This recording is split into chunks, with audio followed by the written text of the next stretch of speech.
시간 가족과 함께 아침 식사하고 계신 분들 많을 것 같습니다. 어떤 정치 현안이 밥상에 올라왔을지 궁금한데요. 추석 밥상 민심, 내년 6월 지방선거에까지 영향을 줄 수 있을 거란 전망도 많죠.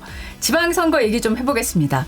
박용진 전 민주당 의원, 홍석준 전 국민의힘 의원 자리했습니다. 어서 오십시오. 안녕하세요. 안녕하십니까. 안녕하십니까. 반갑습니다. 네. 요즘 명절 밥상에는 정치 현안을 올리는 건 금물이다, 금지다 이런 말들 많이 하시는데 그래도 가족들 모이면 결국은 또 정치 얘기 빠지지 않을 것 같은데 주로 어떤 얘기들을 하실까요? 저희야 뭐 지금은 아니지만 지금은 무직이지만 어쨌든 정치를 하고 있는 사람이니까 당연히 뭐 가족들이 물어보고 우리 집 분위기는 민주당 분위기라서 그런지 국민의힘 도대체 왜 그러냐 그런 얘기들이 한 70~80% 정도고요. 네. 오늘 우리가 좀 나눌 얘기입니다만 이제 내년에 있는 지방선거 관련해서 네. 여러 가지 설왕설래를 나눴습니다. 네. 홍 의원님은 어떠십니까? 예, 아무래도 지금 뭐 먹고 사는 문제가 가장 좀 중요하니만큼 이재명 정권, 이재명 대통령이 지금 관세 협상 관련된 어떤 이런 어떤 문제라든지 또 지금 여야가 치열하게 싸우지 못해 뭐 여러 가지 뭐 국민들 앞에 여러 가지 좀 뭐 볼썽사나운 어떤 모습들도 많이 연출하고 있지 않습니까? 뭐 그런 데 대한 어떤 국민들 특히 지역에서 성토 특히 국민의힘이 좀 더 열심히 좀 했으면 좋겠다. 뭐 네. 이런 말들이 지금 많이 좀 있는 것 같습니다. 네. 지방선거 얘기부터 그럼 한번 나눠보겠습니다. 우선 크게 보면 뭐 내년 지방선거가 어쨌든 대통령 취임 1년 만에 열리는 건데 기본적으로 민주당이 유리할 거다 이런 전망이 많지 않습니까? 예전에 같은 경우도 문재인 전 대통령 취임 후 1년 후에 열린 선거도 민주당이 이겼고 뭐 윤석열 대통령은 취임하고 한 달도 안 돼서 지방선거에서 또 이겼고요. 그렇기 때문에 내년 판세는 당연히 집권당인 민주당이 유리할 거다라고 보는 게 맞을까요? 어떠십니까?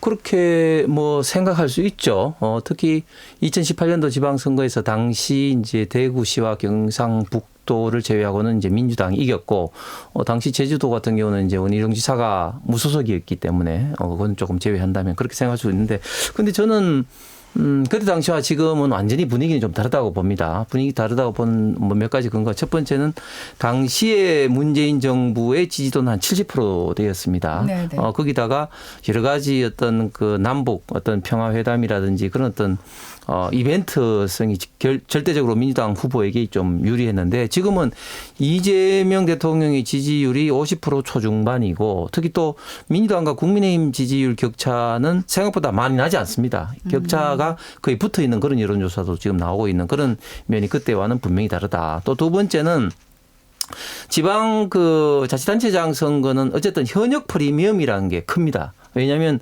현역이 가질 수 있는 여러 가지 어떤 수단이 있기 때문에 그런데 지금 광역을 기준으로 보면 7개 광역자치단체장 중에 뭐 대구시 같은 경우는 홍준표 시장께서 이제 사퇴를 했기 때문에 공석인데 11개 대구시를 빼더라도 11개 광역자치단체장이 지금 국민의힘 소속으로 되어 있습니다. 이런 것들이 분명히 이제 2018년도 지방선거와는 다를 것이라고 예측은 되지만 그러나 전반적으로 봤을 때 국민의힘이 뭐 어려운 선거는 뭐 분명한 것 같습니다. 네, 박 의원님은 어떻게 보십니까? 이제 저희도 엄살을 좀 피우면 지금 엄살을 좀 하셨으니까 저희도 엄살을 좀 피우면 이게 정권을 교체하고 나서 그 약발이라는 게 있죠. 근데 여기 끝물이에요. 1년이 지나면. 그래서 국민들이 뭐가 좀 예를 들면 이번에 이제 정보자원관리원 국가정보자원관리원에 화재가 나서 네네네. 이걸 도대체 그동안 뭐 왜 이렇게 방치해놨던 거야? 왜 전혀 교체도 하지 않았고 뭐 이런 이중화도 하지 않았고 이렇게 되면 지금은 이제 이전 정부의 탓을 할 수 있는 상황이죠. 근데 1년 좀 지나면 뭐 도대체 1년 동안 뭐 한 거야? 이렇게 이제 할 수 있어요. 그래서 여러 재난이라든지 문제점들이 드러나면 이재명 정부에 대한 비판의 수위가 이제 높을 수 있다. 그래서 정권 개최의 끝물이다. 이제 요 시점이 그렇고요. 또 네. 하나는 아까 우리 홍 의원님도 말씀하셨습니다만 어쨌든 국민의힘이 디펜딩 챔피언이에요. 그러니까 승부처라고 할 수 있는 그 수도권에서 두 곳, 그렇죠. 충청에 3곳, PK 전체 여기를 다 지금 국민의힘이 쥐고 있고 현직 시도지사들이 네. 하고 있기 때문에 현역 프리미엄 생각하면 네. 더불어민주당으로서 만만치 않은 지방선거입니다. 네. 만만치 않다고 보신다면 지금 현 시점에서 민주당이 어떤 전략을 쓰는 게 효과적일 거라고 생각하십니까? 어쨌든 광역단체장 선거는 뭐 중도 확장성을 갖는 후보들이 되게 중요할 거라고 봅니다. 네. 지금 제가 말씀드렸던 수도권, PK 그리고 충청 네. 여기는 지난 대통령 선거에서도 그 어떻게 보면 내란 프레임 속에서 진행됐었던 선거인데도 불구하고 네. 이재명 후보가 50% 과반을 넘은 지역이 없습니다. 네. 예. 그래 그 얘기는 보수적 성향의 두 후보의 표를 합치면 그 지역은 이번 지방선거에서도 민주당한테 유리하지 않다. 그러니까 어떤 후보가 나가느냐가 되게 중요한 상황이 됐거든요. 네. 그렇다면 그 후보가 결정되기 전까지는 더불어민주당이 좀 더 확장적인 지금 이재명 대통령이 취하고 있는 스탠스, 운동장을 넓게 쓰겠다고 하는 그런 국정 운영의 방향을 잘 보존하고 또 도와주고 또 거기 발을 맞춰가는 것이 맞다고 생각합니다. 네. 반면에 국민의힘은 어떤 전략을 써야 된다고 보십니까? 예, 일단 국민의힘이 일단 정책적으로 그리고 뭐 지금 장애투쟁도 병행하고 있는데 굉장히 이제 국회에서 이제 기본적으로 정책 대안도 많이 제시하고 잘 민주당 정부 여당을 견제를 일단 잘하는 모습을 보여야 되고 특히 가장 중요한 것이 공천이죠. 공천이 무엇보다도 공정하게 객관적으로 이제 평가가 이제 이루어지는 그런 모습을 좀 보여줘야 되는 것이고.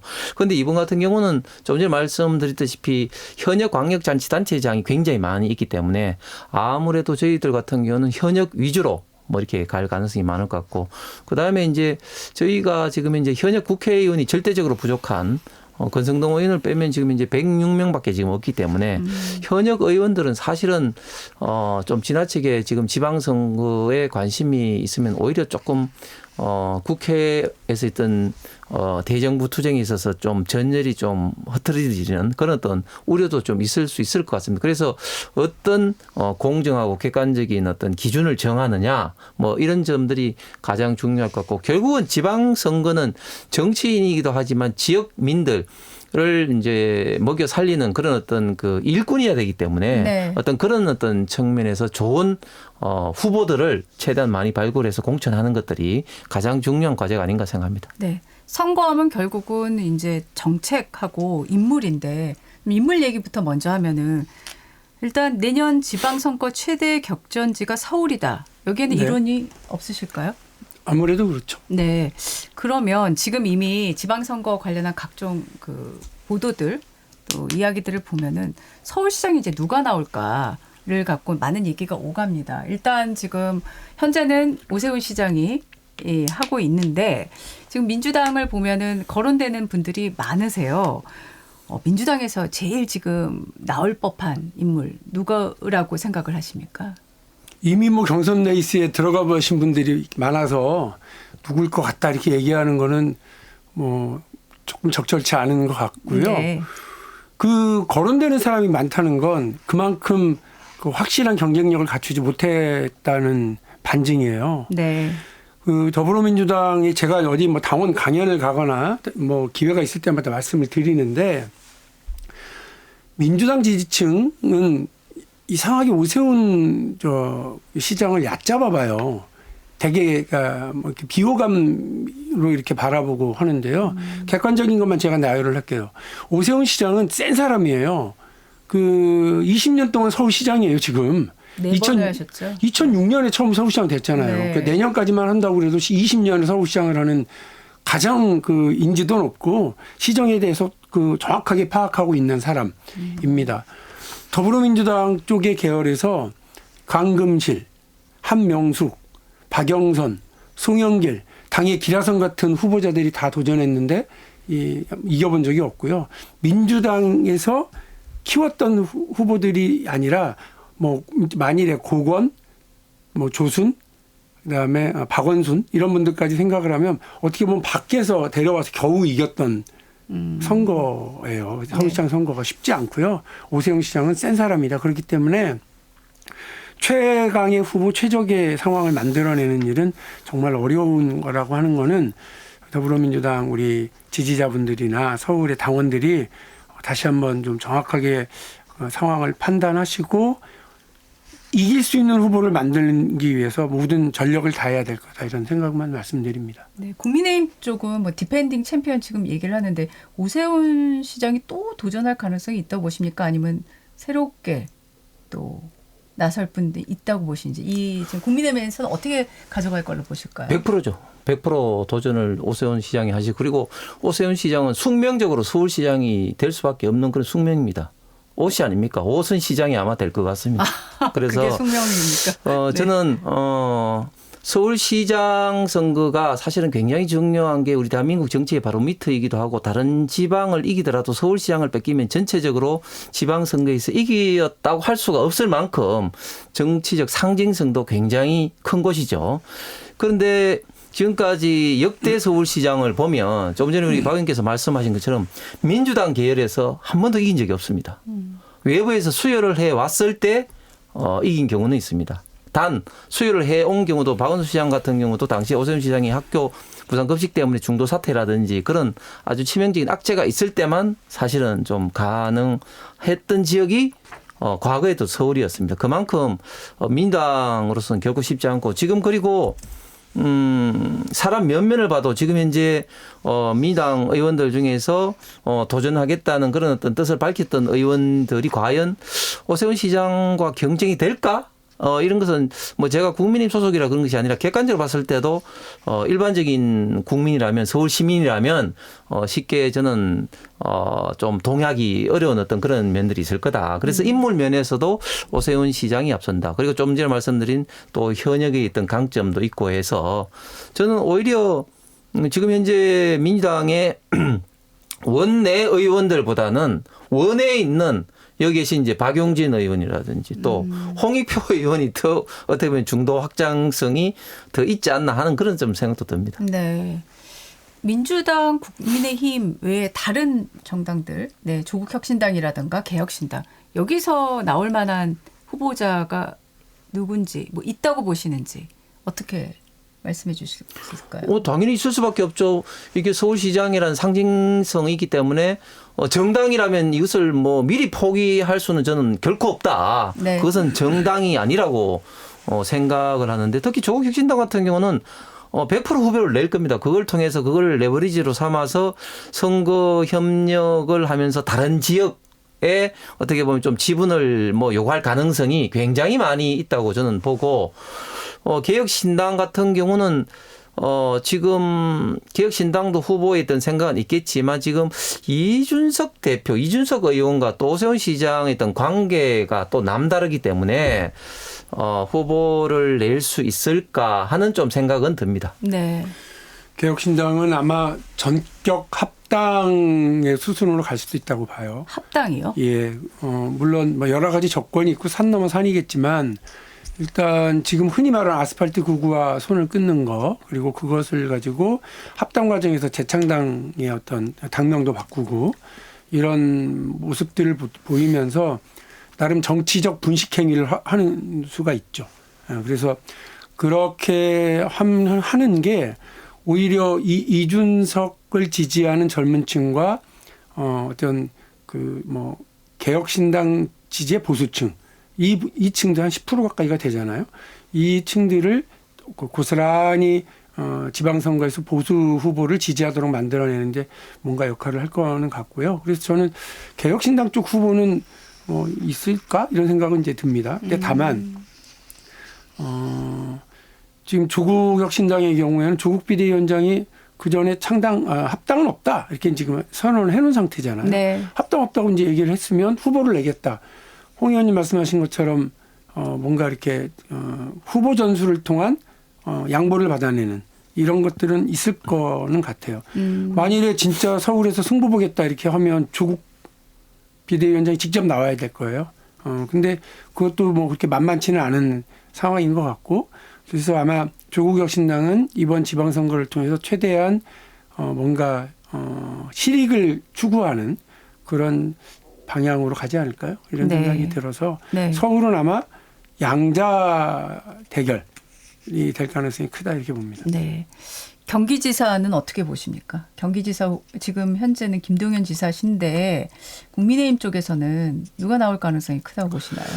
예, 민주당은 김동연 지사가 교체될 가능성이 저는 굉장히 많다고 보고, 국민의힘 같은 경우는 사실은 지금 현재 사실은 좀 인물난에 갇혀 있습니다. 왜냐하면 경기지사 선거가 역대 국민의힘에 참 쉽지 않았죠. 지난번 같은 경우도 김은혜 후보가 굉장히 선전했습니다만은 이제 떨어졌는데, 지금 사실은 후보로 나오실 만한 분들이 뭐 김은혜 의원이라든지 뭐 안철수 의원, 현역은 뭐 그 정도인데 두 분이 과연 좀 나올 수 있을까 하는 그런 좀 생각은 듭니다. 그 이외에 좀 후보군을 좀 더 넓히면 유승민 전 의원이라든지 있는데, 그런 측면에서 경기지사 선거야말로 국민의힘과 어떻게 보면 또 개혁신당과 우파 보수가 좀 철저하게 좀 연합을 좀 해야 되는 그런 어려운 지역이라고 볼 수가 있죠. 네. 민주당 쪽에서는 경기지사는 어떻게 전개될 걸로 보시나요? 그 서울시장 후보도 많이 이야기가 되지만 경기도지사 후보는 더 많아요. 네. 근데 약간 판이 다른데, 서울은 아까 말씀드린 걸로 치면 지난 대선 기준에서 5%진 거예요, 저희가. 근데 경기는 한 7% 이겼어요. 그러니까 이 말씀은 서울은 이겨야 되는데 이 사람 저 사람 조합들이 막 서로 자천타천으로 돌고요. 경기는 이길 수 있으니까 어떻게 보면 누가 나가도 경쟁력이 있다 이렇게 판단이 되니까 사람이 많은 거거든요. 네. 그래서 아까 말씀하신 것처럼 김동연 지사가 교체될 가능성이 높다 이렇게 단언을 하시는데, 이 방송 들으시면 김동연 지사는 저 약간 서운하실 수도 있죠. 근데 어쨌든 경선을 해야 되니까 현역 지사가 갖고 있는 프리미엄과 경쟁력이라는 게 또 있어요. 그리고 뭐 여론조사에서도 아마 나쁘지 않을 테고, 이러니까 그 민주당은 현역 의원들이 쭉 있으시지만 김동연 지사를 넘을 만한 압도적인 어떤 뭐 호감도, 그다음에 인지도 이런 것들이 있느냐가 되게 중요하고, 민주당은 이제 유심히 봐야 되는데, 민주당 지지층 내에서 다시 말씀드려야 되겠다. 네. 지금 양당이 다 마찬가지예요. 네. 자기 당 지지층 내에서의 그 지지도가 높은 사람이 정작 본선에 나가서 이길 수 있느냐, 이게 되게 중요하거든요. 본선 경쟁력. 본선 경쟁력이 네. 되게 중요한데, 그 만일에 민주당이 볼 때 제일 걱정이 유승민 전 의원이 경기지사로 나오면 이거 쉽지 않겠구나, 덜컥 이런 느낌입니다. 근데 제가 볼 땐 국민의힘 지지자들은 이기고 싶은 게 아니라 미운 놈은 안 돼, 지금 이런 분위기예요.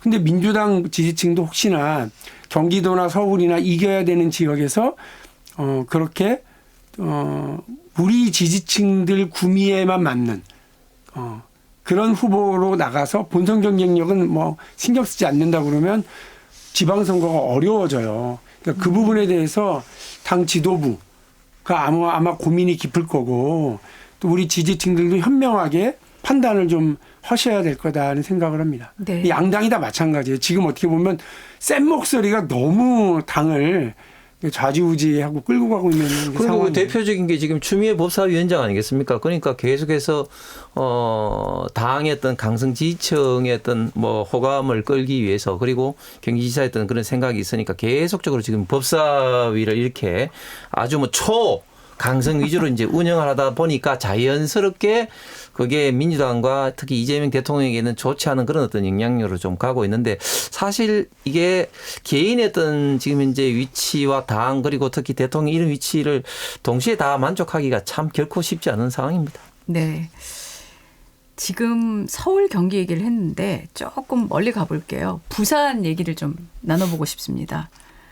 지금 앞서 저희 프로그램에 나오셨던 전화로 인터뷰하셨던 우리 조승래 사무총장이 이렇게 얘기하셨거든요. 내년 지방선거에서 영남권을 힘을 드리고 싶다, 공을 들이겠다 이런 표현을 하셨어요. 뭐 넓게 보자면 이제 부산이 지금 그런 지역 중에 하나라고 생각이 듭니다. 지금 국민의힘에서 현역 부산시장을 하고 계시지만 또 박현중 시장도 3선 도전 가능성이 크다고 뭐 거의 확실하다고 그렇죠. 봐야 되지 않겠습니까? 근데 지금 민주당에서는 사실 뭐 해수부 이전도 지방선거에 엮어서 보는 분들이 많으시잖아요. 그러면 민주당에서 이 부산은 어떻게 계획을 짜고 판을 가져갈 거라고 생각하십니까? 밖에서 볼 때는 뭐 전재수 장관이 바로 가나보다 이렇게 이제 생각들 하실 텐데 부산도 민주당은 후보가 많습니다. 그래서 지금 도전하겠다고 의사 밝히고 있는 분들이 여럿이고요. 캠프를 꾸려서 뛰고 있다 이렇게 소문을 들은 경우도 있습니다. 네. 그래서 민주당으로서는 뭐 역시 부산도 꼭 이겨야 되는 지역이니까 최적의 카드를 만들어 내려고 하고요. 제일 앞서 나가고 있는 건 이제 전재수 장관이지만 어쨌든 다른 후보들도 있고 부산과 그리고 이제 또 우리 PK 지역을 전체로 넓혀보면 네. 민주당으로서 엄청난 공을 들이고 있는 겁니다. 그 지금 지방시대위원장을 하고 있는 전 경남지사였던 김경수 네, 지방시대위원장의 경우도 민주당으로서는 공을 들이고 있는 지역이고 공을 들이고 있는 인물이고 네. 말씀드리고요. 울산은 사실은 지난번 시장을 했던 송철호 시장도 있고요. 또 민주당의 기초자치단체장을 또 울주군수를 하셨던 이선호 군수가 네. 시당위원장이셨는데 네. 이번에 지금 대통령실에 들어가서 지방분권위원 비서관인가 지방자치비서관을 지금 하고 있어요.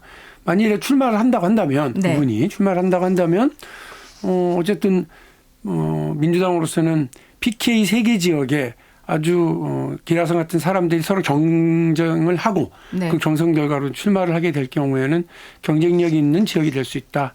그리고 기대를 하고 있는 중입니다. 네. 지금 이제 좀 큰 데를 봤고요. 또 어떻게 보면 전통적으로 뭐 이미 또 현직으로 각 당이 차지하고 있는 것도 있는데 지금 언급된 세 곳 말고 좀 주목해서 봐야 될 곳이 있다면 어느 지역을 꼽으실 수 있을까요? 역시 저는 충청 지역이에요. 충청이요. 충청 지역이에요. 네. 아까 말씀드린 것처럼 그 중도 확장성이 얼마나 우리 진영 전체에 보여지고 있느냐. 그걸 기대할 만하냐. 게다가 정권을 운영하고 있으니까 잘하고 있구나. 안심이 된다. 그러면 기본적으로 정당 프리미엄이 쌓일 수 있고 여당 프리미엄이 또 여권 정부 집권 여당의 프리미엄이 쌓일 수 있으니까 훨씬 유리하게 가져갈 수 있죠. 근데 이게 왜 그러냐면 말씀드린 것처럼 수도권 충청 PK에서의 승부를 가르는 거가 어쨌든 중도층들이 얼마나 그 당을 선호하느냐. 그다음에 플러스로 후보 전술에서 후보자가 얼마나 마음에 드느냐, 내 지역이 얼마나 맞는 사람이냐, 요거를 보는 거거든요. 네. 근데 기본 판 떼기 위해서로 보면 어쨌든 그 우리가 운영을 잘해서 가야 되고 그게 잘 되면 그 정권 운영을 잘해서 가게 돼서 국민들이 박수를 쳐주면 그 성과가 지방선거에서 승리로 오게 될 건데 그 바로미터 중에 하나가 아까 얘기했던 충청 지역. 충청 지역. 예, 세 곳입니다. 세 곳이고요. 네. 지금 현재는 국민의힘에서 다 차지하고 있기 때문에 여기도 현역 단체장들이 다시 한번 또 나올 가능성이 크다고 봐야 될까요? 그렇죠. 100%죠. 사실 충청권이 이제 세종까지 포함을 하면 이제 4곳인데 네. 4곳을 다 지금 국민의힘 소속 단체장들이 네. 있죠. 충남의 김태흠, 대전의 이장호, 충북의 김영환 지사, 그다음에 세종의 이제 최만호 시장까지 다 하고 있는데 사실 이게 굉장히 좀 이례적입니다. 그런데 충청권이 이제 뭐 바로미터라는 거는 뭐 누구나 다 아는 사실인데 지금 제가 그 충청권에 있는 광역자치단체장들하고 이렇게 이제 이야기를 해보면 굉장히 열심히 하고 그리고 또 나름대로 뭐 지역 그 주민들하고 굉장히 또 어떤 스킨십도 좋고 또 실질적인 어떤 뭐 정책적 성과들도 지금 꾸준히 지금 나오기 때문에 현역으로서 굉장히 저는 좀 유리한 어떤 그런 어떤 구도에서 선거를 치른다고 봅니다. 물론 중정권의 어떤 바람이 항상 끝에 어떻게 변할지, 그리고 항상 선거 때마다 좀 정말 그 치열한 어떤 네. 그런 어떤 경쟁 구도가 있기 때문에 막판에 이재명 대통령의 지지율, 특히 또 각 당 간의 어떤 지지율, 여기 따라서 어떻게 될지, 그리고 또 중정권에 계신 분들이 또 여론조사와 또 속마음이 또 다른 경우가 다른 어떤 지역보다도 좀 심합니다. 그렇기 때문에 참 예측하기 어려운 지역이다, 그렇게 말을 좀 할 수밖에 없을 것 같고, 사실 영남 지역, 특히 PK 부산 울산 지역은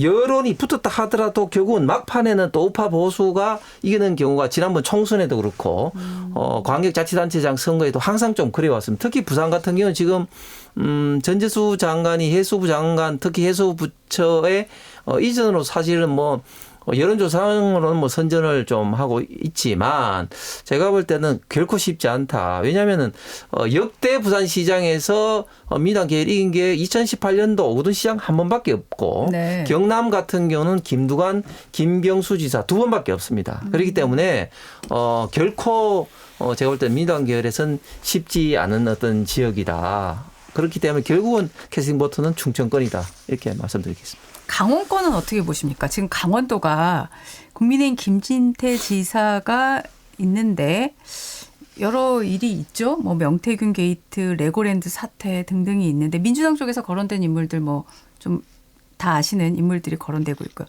강원도지사는 어떻게 전개될 걸로 보시나요?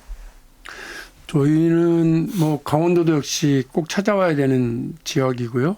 뭐 역대 저희가 뭐 이광재, 최문순 이런 도지사들이 훌륭한 도정을 펼쳤고 그걸 다 기억하고도 계시는데 이게 전반적으로 약간 보수적인 지형이다라고 인식이 되고 있고, 그리고 민주당이 좀 잘못하면 그냥 아주 이제 매섭게 꾸지람을 하시는 이제 지역이잖아요. 그럼에도 불구하고 지금 언론에 거론되고 있는 분들이 우상호 정무수석, 뭐 정치권에서 아주 호평을 받고 있는 인물이고요. 정치적 경험도 많고, 그리고 저희 또 이제 이광재 지사가 이광재 전 의원, 전 지사가 어떤 선택을 하실지는 모르겠습니다만 이분이 국회의원을 하다가 갑자기 어쨌든 당의 호소와 차출에 응해서 출마를 했었던 적도 있고 그러거든요. 네. 그래서 어쨌든 이런 그 아주 뭐 그 상당히 그 경쟁력을 갖춘 인물들이 있다, 이런 말씀을 드리겠습니다. 네. 전격 시사 잠시 후 민주토론 계속됩니다.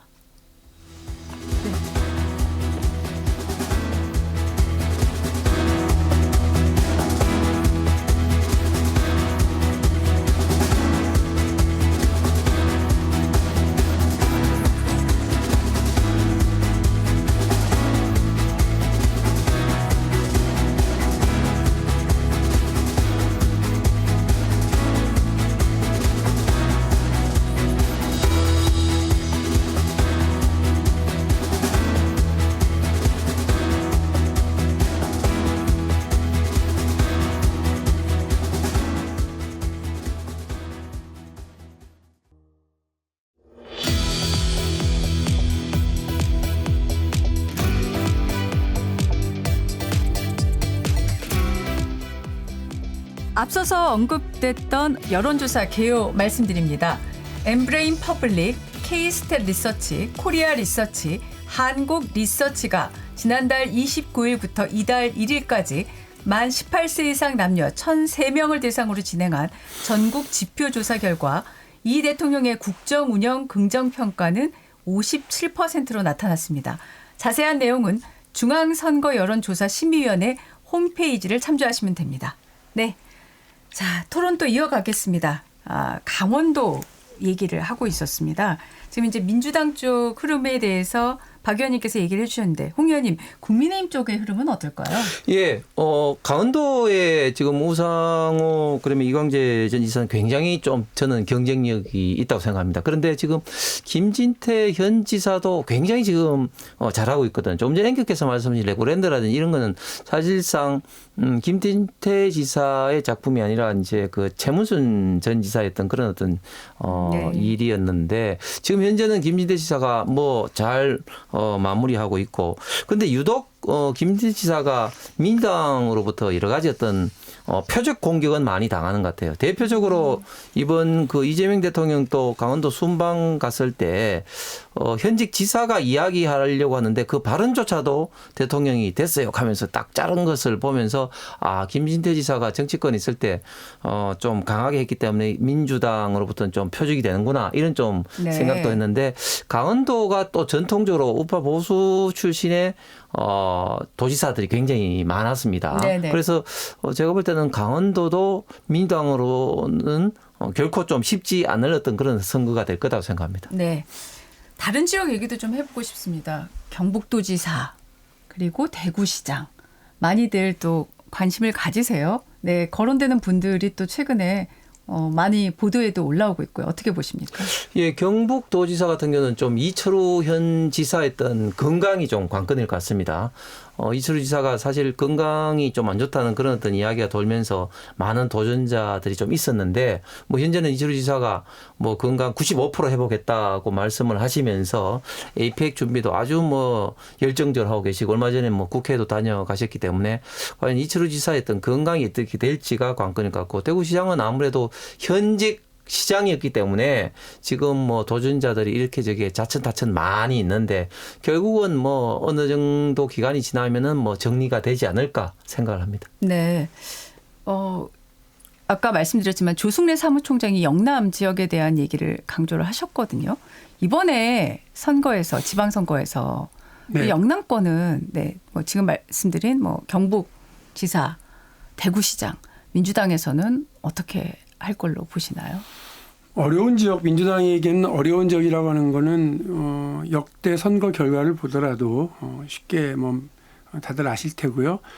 그러나 집권 여당에게 갖는 지역 주민들이 또 지역 발전에 대한 여러 기대가 있는 거거든요.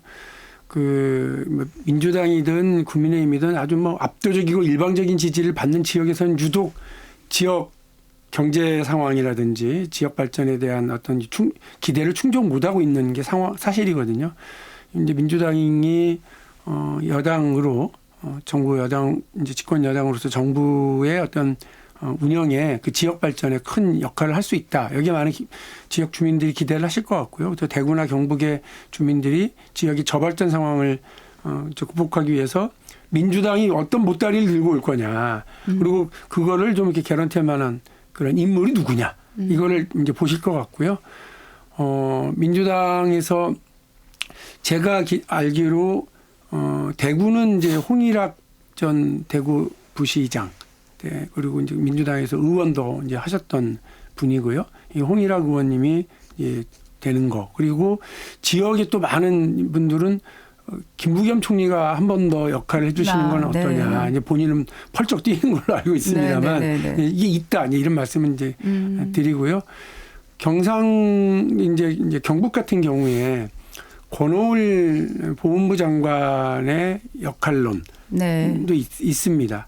그리고 거기도 역시 도지사에 출마하려고 하는 민주당의 지역위원장들 또 정치적 자원들이 있기 때문에 도지사 선거에서 그냥 아무나 이게 좀 나가서 고생 좀 해줘라 이런 분위기가 아니라 네. 치열한 경선 분위기는 있습니다. 치열한 경선 분위기 있다. 민주당 같은 경우는 뭐 경북도에는 또 뭐 인미의 지금 뭐 도당 위원장도 맞습니다. 있고 해서 경선이 일을 갈 거고 조금 전에 말씀하신 것처럼 결국 대구 경북도 결국은 누가 지역에 그래도 좀 더 주민들의 삶에 좀 도움이 될 것이냐 일을 잘할 것이냐 그런 어떤 측면이 좀 중심이 될 것 같은 게 왜냐하면 대구시장 같은 경우는 잘 아시겠지만 홍준표 시장이 있었는데 홍준표 시장은 뭐 자타공인하는 우파 보수의 어떤 거물이었고 뭐 그래서 지역민들 국민들이 굉장히 좀 기대를 많이 좀 했었습니다만은 결과적으로 굉장히 좀 실망함이 컸었죠. 왜냐하면 사퇴를 하시면 이제 서울 시민으로 돌아가겠다 뭐 그런 어떤 발언 등을 했기 때문에 이번에는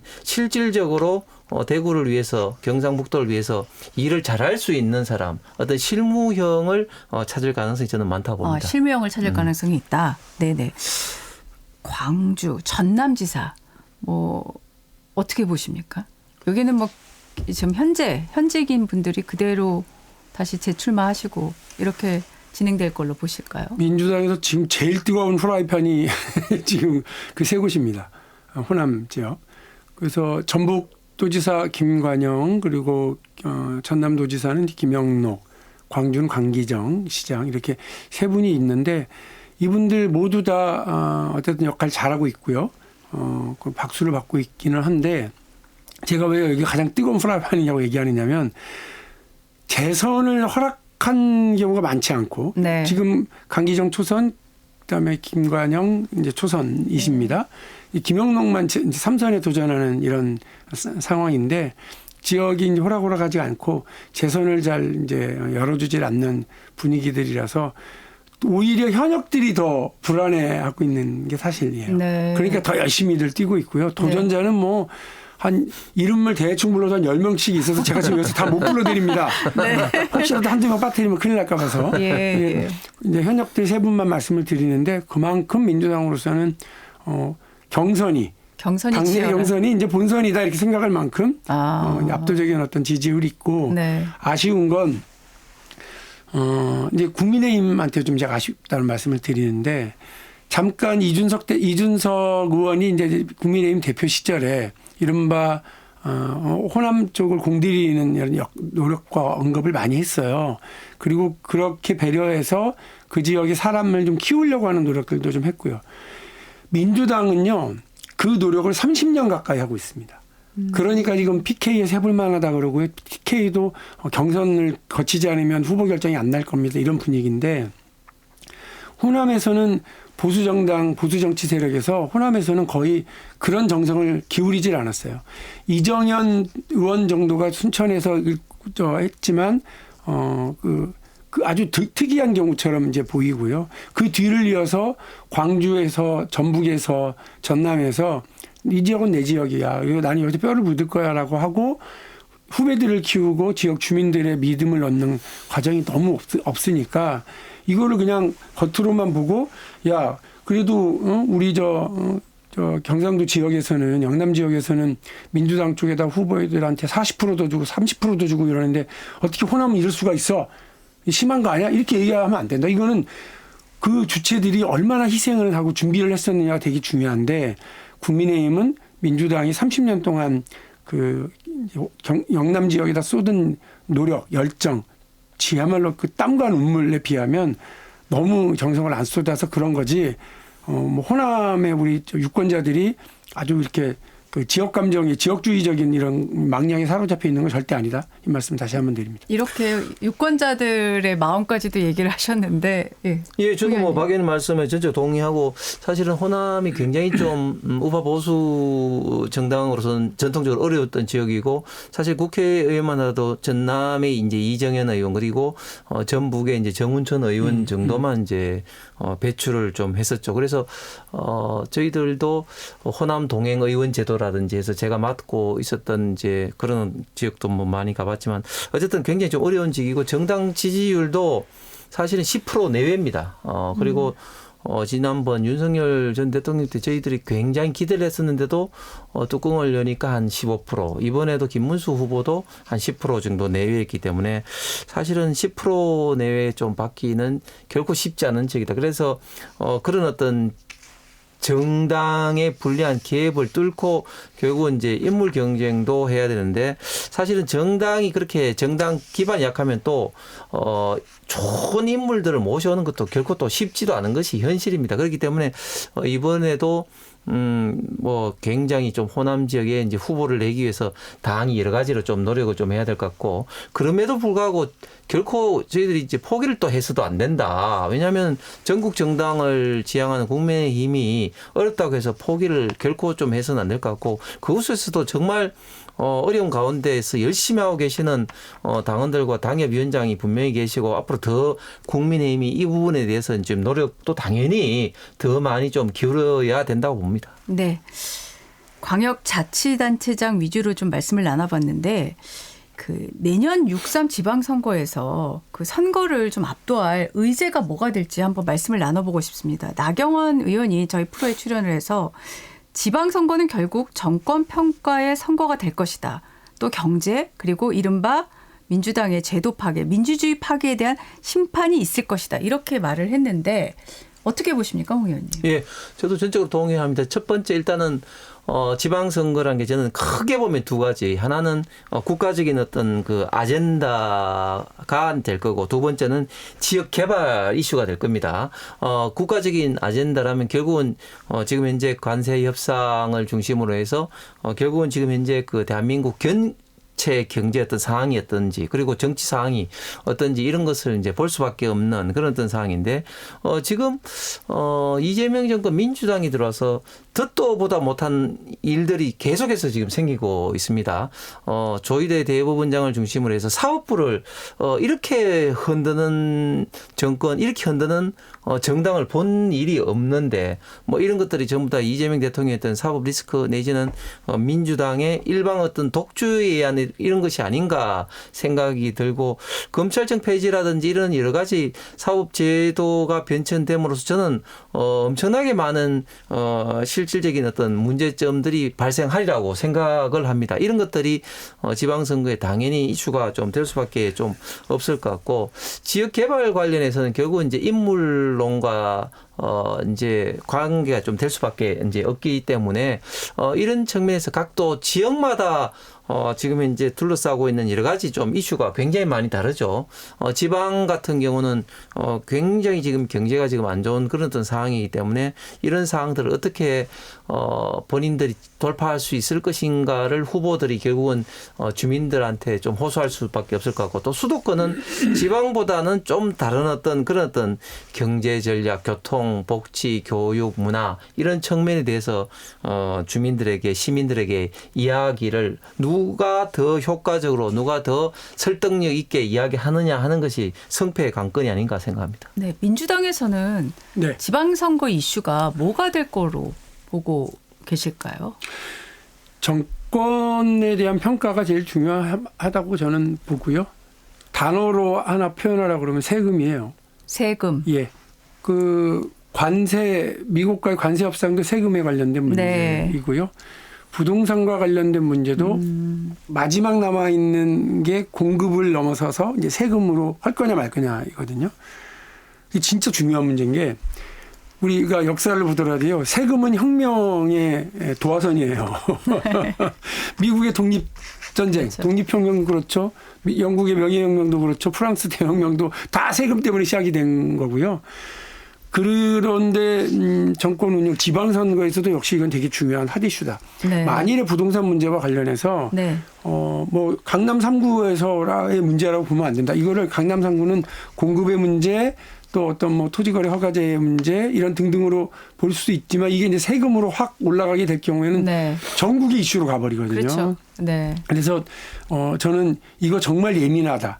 정말 조심스럽게 다뤄야 된다. 그래서 김윤덕 장관도 그렇고 오세훈 시장도 본인이 여기서 불리하지 않다고 생각하는 거예요. 네. 그러니까 지금 뭐 한강벨트에다가 31만 호를 갖다 짓겠다고 하는 등 제가 볼 땐 진짜 허황된 얘기인데 그럼에도 불구하고 그 이슈를 물고 늘어지는 이유는 부동산 문제에 걸려 있다 이렇게 판단하는 겁니다. 그리고 그걸로 본인은 서울시장 후보 중에 민주당에 지금 거론되는 사람들은 됐어. 뭐 별로 내 안중이 없고 이재명 대통령, 이재명 정부, 중앙 정부를 공격하고 공략하고 흔들면 그게 자기한테 표로 온다고 생각을 하는 거죠. 그러니까 계속 민생 지원금을 가지고도 왜 서울에는 75%만 중앙정부에서 지원하냐, 더 주라, 막 이렇게 그 가지고 불만을 터뜨리고 이슈를 만들고요.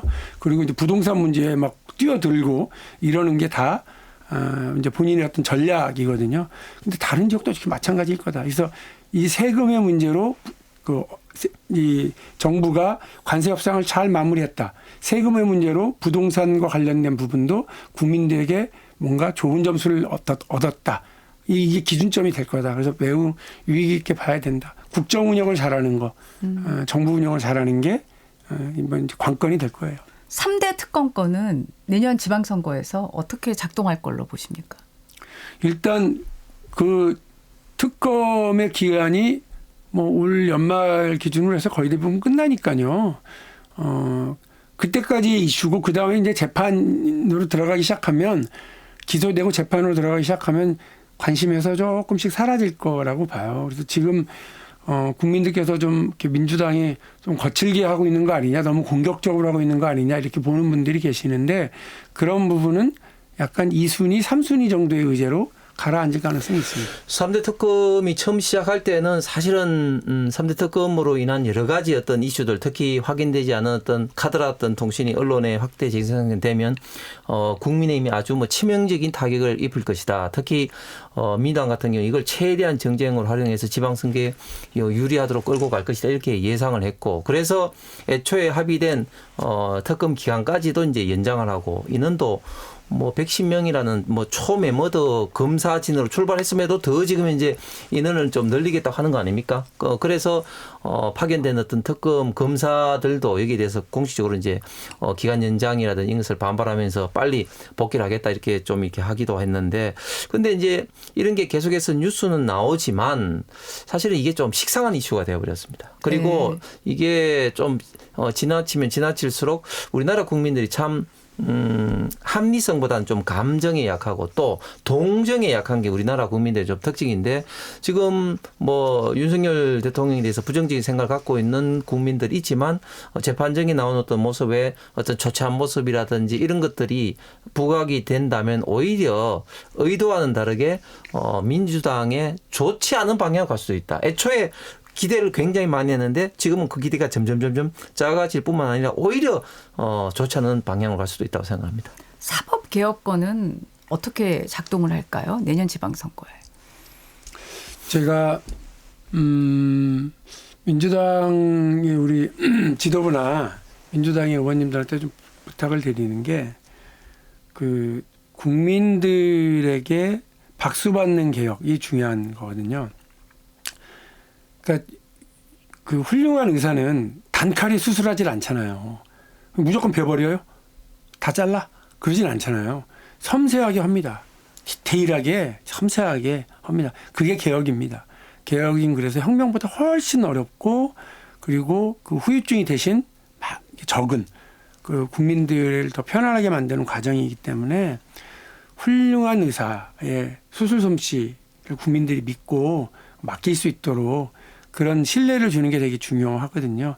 근데 지금 많은 분들이 좀 불안해하고 있다 그러면 민주당은 그거를 그 자체로 좀 받아주고 어떤 디테일에서 어떤 그 우리의 실력을 보이는 게 좀 중요하지 않겠냐 이런 생각입니다. 좀 뭐 개혁 방향, 사법 개혁이든 검찰 개혁이든 그 방향에 대해서 국민들이 동의를 하시지만 그 방식과 관련해서 그 국민들의 공감대를 많이 넓혀가기 위한 노력들을 해주기를 기대하고 있습니다. 네, 어떻게 보실까요? 사법 개혁은 저는 뭐 선거에서 민주당에 절대적으로 불리한 이슈라고 생각합니다. 지금 국민들 여론조사에도 나오고 있지만 검찰 개혁, 검찰 개편에 대해서 찬성하는 분들도 지금 민주당이 밀어붙이고 있는 이 사법 개혁에 대해서는 다수가 지금 반대하고, 예를 들면 뭐 조희대 대법원장의 어떤 사퇴 여부라 이런 게 언론에 나오면 반대 여론이 훨씬 더 많지 않습니까? 거기다가 대법원 어떤 정언이라든지 이런 게 필요하다면 대법원과 사법부와 협의를 해야 되는데 그냥 지금 일방 독주를 하고 있는 모습을 지금 보이고 있습니다. 그리고 지금 여러 가지 지금 이제 법 개정을 뭐 하려고 하는데, 예를 들면 이재명 대통령이 검찰의 어떤 그런 어떤 기소 내지는 뭐 항구가 너무 많다고 해서 그거를 상고 제한이라든지 뭐 이런 식으로 법을 막 제안을 하는 것들이 다 이재명 대통령의 사법 리스크 때문에 그런 게 아니냐 하는 어떤 부정적인 시각으로 지금 국민들이 지금 바라보고 있기 때문에 이 사법제도 개혁을 이런 식으로 민주당이 굉장히 세게 지금 현재까지 밀어붙인다. 이것은 굉장히 민주당에게 지방선거에 안 좋은 그런 어떤 이슈가 될 거다. 그래서 민주당 내에서도 예를 들면 뭐 김영진 의원이다, 유인태 전 의원이다 이런 분들이 굉장히 우려를 하면서 정청래 대표, 특히 추미애 법사위원장에 대해서는 굉장히 좀 경고를 하고 우려를 지금 표명을 하고 있죠. 네. 자, 다른 정당 얘기를 조금 해보겠습니다. 네. 앞서 잠깐 언급이 됐죠. 조국 혁신당의 조국 비상대책위원장이 내년 6.3 지방선거 전에 더불어민주당과 합당은 없다. 이렇게 말씀을 하셨는데 민주당과 후보 단일화 가능성은 있죠? 예, 앞서도 제가 말씀드린 것처럼 네. 다양한 방식으로 후보 단일화를 하게 될 거고요. 네. 재미있는 건 이번 지방선거에 영남에서 예전에는 영남에서 기초의원들 있죠. 네. 기초의원들의 3인 선거구, 2인 선거구에서는 민주당이 그래도 했습니다. 그리고 호남에서는 국민의힘이 그래도 이제 가져갔습니다. 네.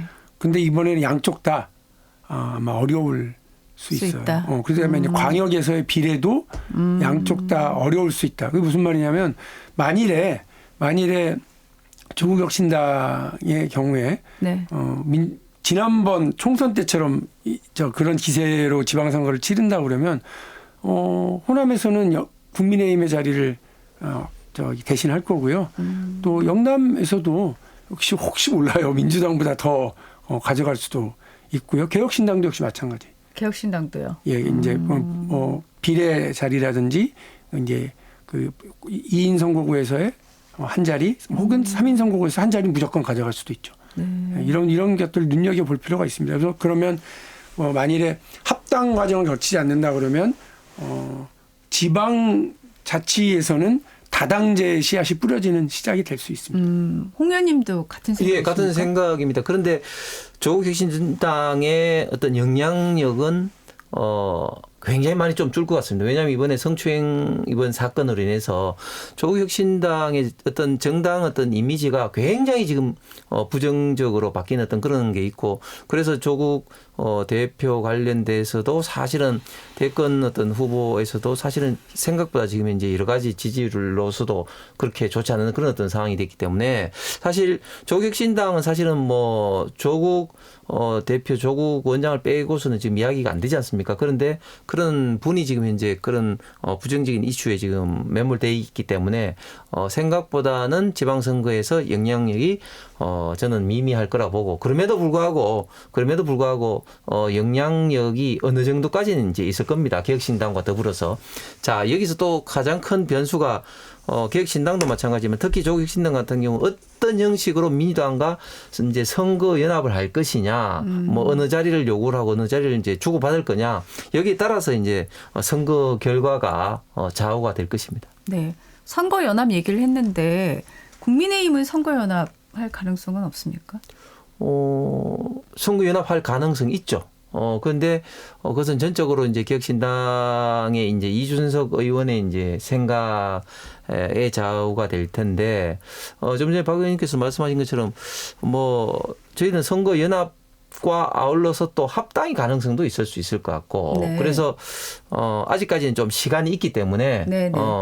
어떤 식으로 좀 진행될지는 앞으로 어떤 그 집권 여당 그리고 이재명 대통령의 어떤 지지율 그리고 또 상대적인 또 국민의힘과 개혁신당의 어떤 지지율에 따라서 네네. 이 모든 것이 진행될 것으로 보입니다. 네, 일반 유권자들은 이 일정에 대한 감각이 아무래도 의원님들보다는 좀 예민하지는 않으니까요. 네, 그럼요. 지금 뭐 합당 얘기가 조금 나왔는데 만약에 이제 이런 것들이 본격적으로 논의되는 거는 언제쯤부터로 이렇게 봐야 될까요? 뭐 후보들의 이제 함합형이 본격적으로 오르고요. 경쟁력과 관련된 각종 지표들이 드러나기 시작하는 건 내년 설. 예, 여기를 보통 이제 봅니다. 그래서 네네. 그 설 전후에서 아마 합당 혹은 합종연행 이런 게 다 있을 테고요. 하나 제가 더 말씀을 드리면 그 국민의힘은 이런 세력 간의 연대라든지 합당이라든지 후보 단일화가 변수가 별로 많지 않기 때문에 되게 쉬운데 저희는 진보당도 있어요. 그래서 예를 들면 그 이제 영남 지역 특히 노동자 밀집 지역인 울산. 울산에서는 네. 아유 이제 복잡해 죽겠습니다. 그래서 알겠습니다. 여러 가지 다양한 변수들이 있기 때문에 정청래 지도부가 고민이 아마 2중 3중이 될 것 같아요. 네. 시기적으로 보면 이제 내년 선거가 예를 들면 이제 6월 3일이라면 보통 이제 한 달 전에 이제 공식 등록을 하기 때문에 한 달에서 한 달 전에 이제 당의 어떤 경선 주자가 이제 결정이 됩니다. 그렇기 때문에 최소한 합당론이라면 훨씬 그 전으로 이제 이야기가 좀 진행이 좀 돼야 되고 네. 공직자가 이제 선거 출마하는 90일 전에 네. 뭐 사퇴해야 되는 그런 어떤 규정들이 있죠. 네, 알겠습니다. 오늘 두 분 말씀 여기까지 듣도록 하겠습니다. 박용진 전 민주당 의원, 홍석준 전 국민의힘 의원과 함께했습니다. 고맙습니다. 감사합니다. 감사합니다. 10월 7일 화요일 전격 시사 사전에 녹음됐음을 알려드립니다. 저는 소현정이었고요. 내일 아침 7시 5분에 다시 돌아오겠습니다. 고맙습니다.